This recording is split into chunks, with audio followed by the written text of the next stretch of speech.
we're going to have a little bit of a reading session now, of a post called Save the Boob Plate. And as you may be aware, the video game industry comes under a lot of flack, ironically by the very press that's meant to promote it, and by social justice warriors freaking out, going, "Ah!" As a result, this is self-censorship. Well, this is it comes to a point where they force censorship upon creative people. You don't believe me? Well, we'll just read through this. Again, I'll leave a link to it below. And we'll start off. The reason for making this journal entry is because there's something that has been on my mind for the past 3 months. And not only my mind alone, as it seems, more artists are confronted with the same thing I'm about to say. While in most cases time disputes the issue in my mind, this time something keeps bugging me over and over again to the point it irritates the hell out of me. After all, it's a hot topic and it has gone completely viral for many months now. There's a bit of a point aside, this was done in June last year, 2013. This journal entry is all about judgmental journalism, offended by design opinionators and the fearsome white knights the first two bring in its wake. Surely this is something that existed since the first written word on the internet, and for as long as men expressed their thoughts and beliefs behind a pseudonym charade.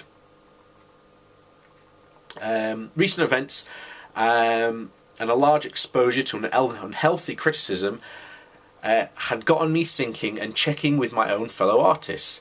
I'm sure people will say that that as an artist we should learn how to deal with harsh and often unfair criticism, as this is a mandatory to being an artist, and yet at the same time artists have to be more than careful of all those people out there who we might possibly offend. And then he goes on to say, in a lot of ways you are forced to self-censorship when it comes to publishing your own work.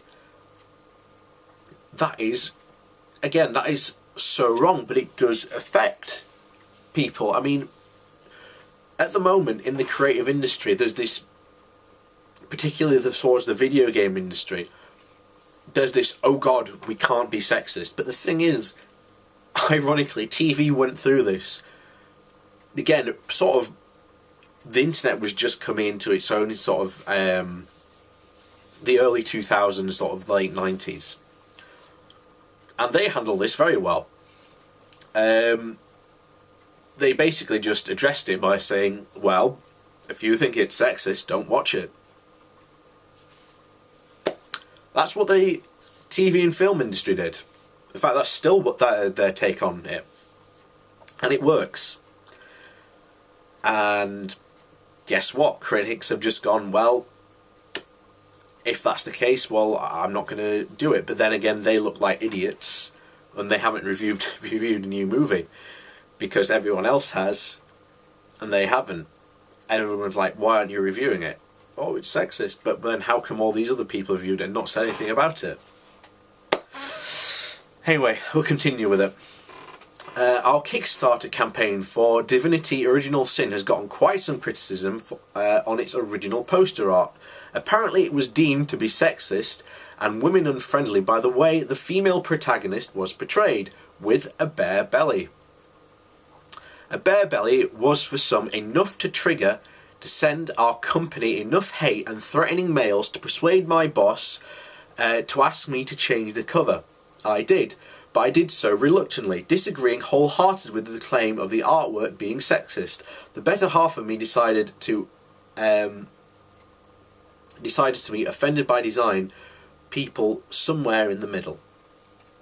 In the world of journalism, there are channels that take aggressive stances against everything that they judge to be remotely sexist. It may, in many instances, the word of opposition by disabling criticism and reactions to their articles or blogs. Also, blackmails in the form of change your game or we won't publish a single word about you is a common behaviour found among those. The fact is, There is a strong lobby going on out there which is holding a very aggressive campaign for women in games industry. Despite that its root it is very well hidden, it is recruiting a lot of followers, including some big names. The idea on itself is noble when you consider women should earn as much as men and should be treated as equal employees, and rightfully so. They should be vigilant in their fight for women friendly in a women-friendly work environment within the game industry. But the truth is, things are really turning to ridicule of it, wanting to censor the game and comic book industry by setting an example of what is accepted as female character art and what is not, condemning Red Sonja for being scantily clad, Mario for the save the princess cliche, to even armour designs that feature curves of the breasts. To them, these forms of objectification belong in the past and considered part of the fantasy of a certain type of boys. What I think is even more in a slap in the face of artists is the paradise of charlatans behind it reinforcing this lobby. These statements, by arguing the game/comic art should be realistic and practical, not fashionable, playing the realism card is totally out of place and absurd when discussing a fantasy setting. When the boob plates are unrealistic and a hazard to the wearer, they also fully commit to your stance that the full plate is also a death trap in most fantasy environment and will get you nowhere. Indeed, it is. In fact, you'd be better off not actually wearing as little armour as possible to cover you in if you were in a real fight, but that's another discussion for another time.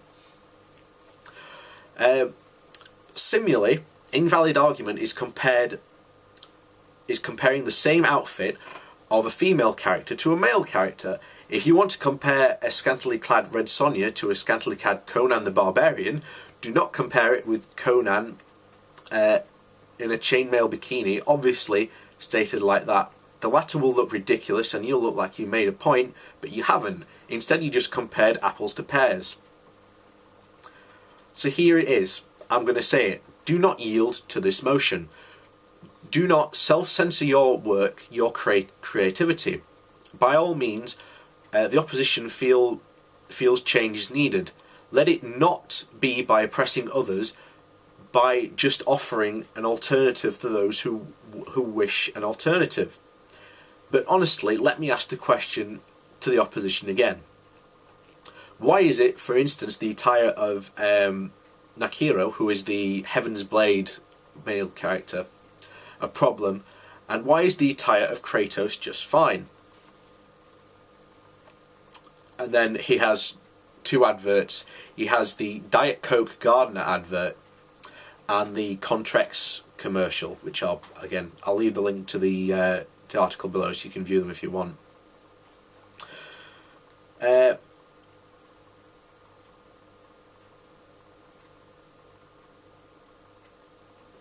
So while you're at it, why not just ban this altogether?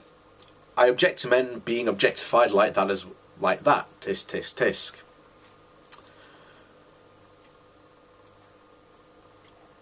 So there you pretty much have it, of someone again who is a creative person who's basically going, you want me to censor my work because you're offended.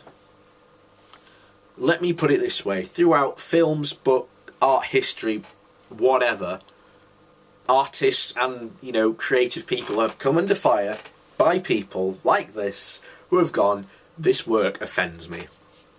Well, in the words of Stephen Fry, you have the right to be offended, but... oh, I've forgotten the quote now, oh well.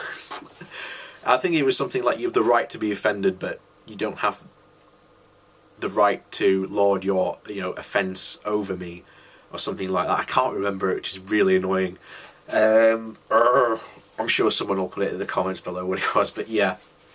Put it this way, if you're a games company or an artist and someone, floods your email box with, how dare you, that's sexist, then, ignore them. Just literally send them an email saying, well, I'm sorry you're offended, but I'm sorry this is the creative direction we choose to pursue the game. And if you are offended, well then you have every right not to buy our product. Because I'm sure other people will. And as a result, I've started a blog post, a blogger called Save the Boob Plate, where I'm now going to start chronicling these actions, as well as basically saying, hey, companies, this is what you should be doing to, you know, combat these people. And, you know, as he's right, this lobby that has come up to championing and almost blackmailing game companies by saying, hey, we're not going to cover you by doing this. Now, there are lots of alternative ways you can get around this and, you know, do people, but again, that's for my blog, not for here. Although I might make videos about it in the future, I don't know. But yeah. Anyway, rate, comment, subscribe, whatever. See you later, folks.